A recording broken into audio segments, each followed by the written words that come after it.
नमस्कार मित्रांनो, nursing news Marathi चॅनलमध्ये सर्वांचं स्वागत आहे। आज आपण फरक स्पष्ट करा बघूया। JNM सेकंड इयर स्टुडंट्ससाठी मेडिकल सर्जिकल MS1 मधले क्वेश्चन पेपर मधला क्वेश्चन आहे हा। हेपॅटायटिक कोमा आणि डायबेटिक कोमा 5 मार्कासाठी विचारलेला गेलेला क्वेश्चन आहे। चला तर सुरुवात करूया। त्याआधी व्हिडिओला लाईक करा, सबस्क्राईब करा आणि शेअर करा, ठीक आहे। चला तर बघूया हेपॅटायटिक कोमा आणि डायबेटिक कोमा काय असते, त्यातील फरक बघूया। आज आपण 2 प्रकारे फरक बघणार आहे, ठीक आहे। चला तर हेपॅटायटिक कोमा कारण यकृताचा बिघाड जसे की सिरोसिस, हेपॅटायटिस किंवा यकृत पूर्णपणे काम न करणे, ठीक आहे। हेपॅटायटिक कोमामध्ये काय असतं, यकृताचा बिघाड असतो, सिरोसिस आणि हेपॅटायटिक किंवा यकृत पूर्णपणे काम न करणे। डायबेटिक कोमामध्ये काय असते, मधुमेहामुळे रक्तातील साखरेचे प्रमाण खूप जास्त, हायपरग्लायसेमिया खूप कमी, हायपोग्लायसेमिया होणे, ठीक आहे। तर डायबेटिक कोमामध्ये मधुमेहामुळे रक्तातील साखरेचे प्रमाण खूप जास्त, कमी किंवा जास्त होणे, ठीक आहे। तसंच यामागचे तत्वे, हेपॅटायटिक कोमामध्ये यामागची तत्वे बघा।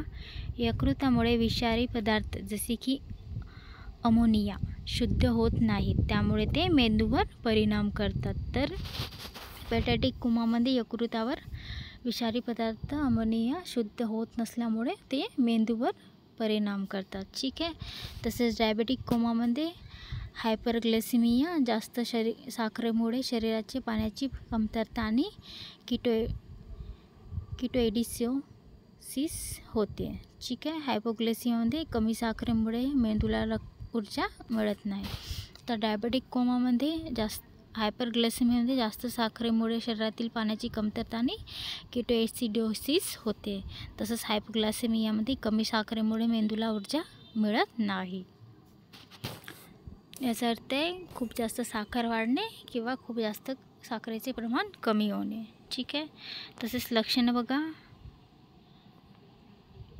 हेपॅटायटिक कोमामध्ये लक्षणे आहे गोंधळ, चैतन्यहीनता, हातपायाचा अस्वस्थपणा, हलणे, ॲस्टेरिक्सिस, बोलताना अडखळणे, आळस आणि अंतिम टप्प्यात कोमा, ठीक आहे। तर हे त्याचे लक्षण आहे हेपॅटायटिक कोमाचे। तसं डायबेटिक कोमामध्ये बघा, हायपरग्लायसेमिया, तीव्र तहान, वारंवार लघवी जाणे, मळमळ, उलट्या, फळासारखा वास, गोंधळ आणि हायपोग्लायसेमियामध्ये घाण येणे, कप्प सुटणे, भूक लागणे, चक्कर येणे, बेशुद्ध होणे, ठीक आहे। हे याचे लक्षणे आहे डायबेटिक कोमाचे। तसेच निदान बघा, हेपॅटायटिक कोमामध्ये रक्ताचे अमोनियाचे प्रमाण वाढलेले, यकृताच्या कार्याच्या चाचणीत अनियमित मेंदूची सूज दिसते। तर याचे निदान काय आहे, रक्ताचे अमोनियाचे प्रमाण वाढलेल्या यकृताच्या कार्याच्या चाचणीत अनियमितमध्ये मेंदूची सूज दिसते। तर डायबेटिक कोमामध्ये निदान काय आहे, रक्तातील साखरेचे प्रमाण खूप जास्त,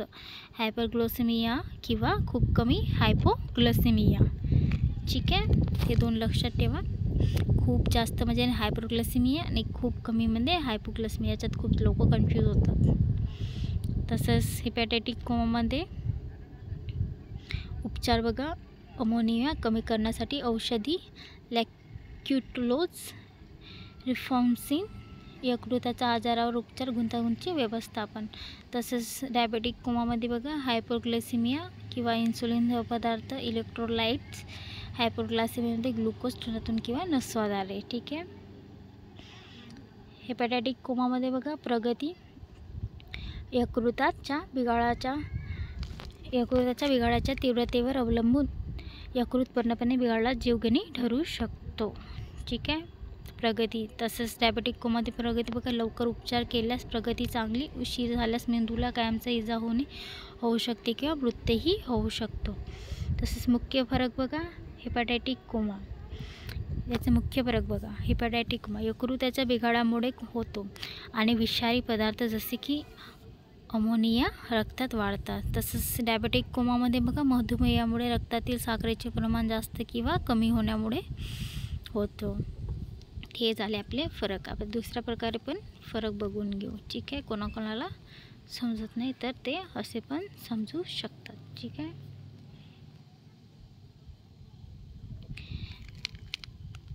हा क्वेश्चन 2008मध्ये आलेला आहे. ठीक आहे. हिपॅटायटिस कोमाने फरक स्पष्ट 5 मार्कासाठी विचारला गेलेला आहे. तर हिपॅटायटिस कोमा यकृताचा कोमा असतो. ठीक आहे. कारण हिपॅटायटिक कोमा हा यकृताच्या गंभीर आजाराचा एक गंभीर परिणाम आहे. जसे की सिरोसिस किंवा तीव्र यकृत पुरेशी कार्य करत नाही.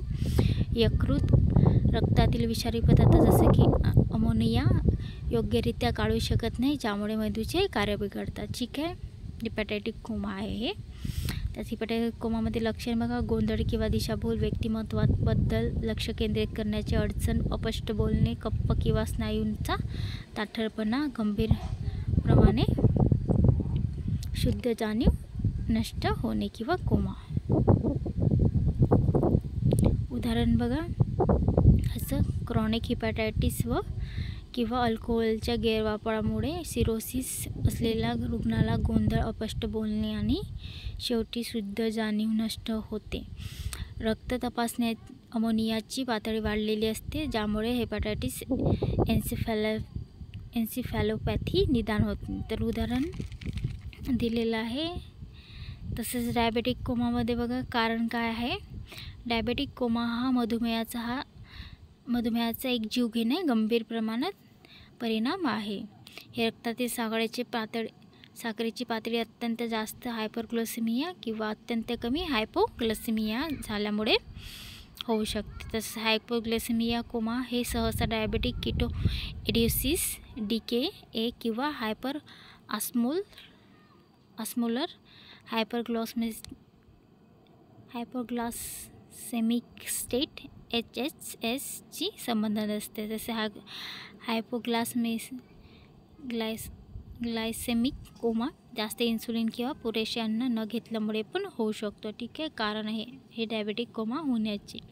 तसेच त्यात लक्षणे बघा, हायपरग्लायसेमियासाठी अत्यंत तहान लागणे, वारंवार लघवी जाणे, मळमळ आणि उलट्या, श्वास घेण्यात अडचण, फळासारखा वास येणार, श्वास DKA मध्ये ठीक आहे.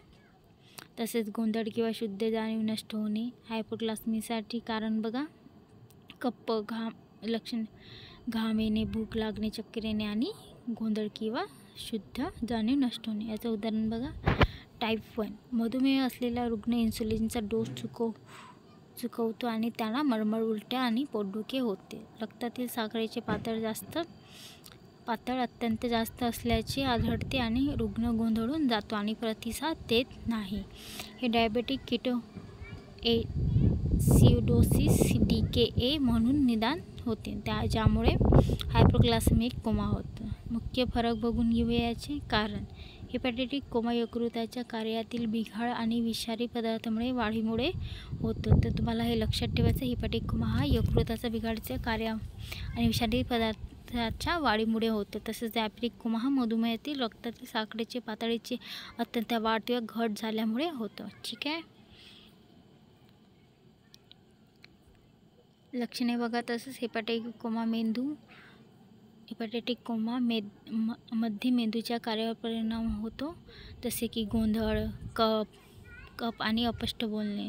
डायबेटिक कोमामध्ये रक्तातील साखरेची पातळी संबंधित लक्षणे दिसतात, जसे की तहान, वारंवार लघवीला जाणे किंवा कंप.